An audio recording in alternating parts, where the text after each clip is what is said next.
आपल्या महिला सुरक्षित आहे का? नाही ना, कुठेच आपल्या महिला सुरक्षित नाहीये। आपण कुठेही बाहेर निघालो तरी आपल्याला असं वाटतं की आम्ही केव्हा घरी पोहोचणार। तोपर्यंत आपण घरी पोहोचेपर्यंत आपल्याला मनात असं वाटतं की आता घरी पोहोचू, आता चांगलं असं।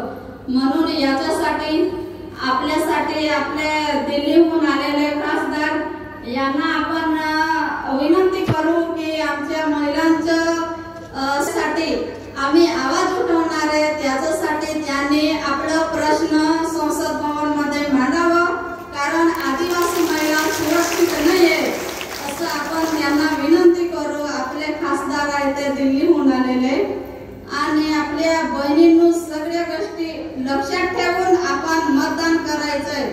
लाडकी बहीण योजनेचे पैसे पण साक्री तालुक्यात कोणालाच भेटले नाहीये।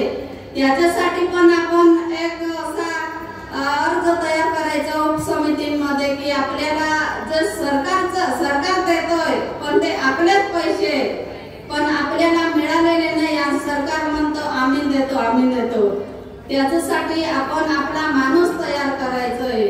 आता आदिवासी विकास मंत्री विसरवाडीला आला होता त्या दिवशी, तर त्यांनी शेळे वाटप केले। तर असं महिलांना अपमानित करून वाटप केला, तर असं आपल्याला लाडका भाऊ असं नाही पाहिजे ना। आपल्या यशवंत भाऊ माळते सारखा आपण आपला निवडायचंय, तर असं अपमान करणारा नकोय। तर यशवंत भाऊ माळते सारखा असा आपल्या कार्यकर्ता, आपल्या स्त्री पुरुष समानतेचा त्यांना आपल्या पक्षाचं धरण आहे। आपल्याला घेऊन जाणाऱ्या बहिणींना सोबत असल्या भावांना आपण निवडून द्यायचंय। एवढंच बोलून मी माझे 2 शब्द संपवते। सत्य की जय वडलाल सर। याच्यानंतर आपल्या समोर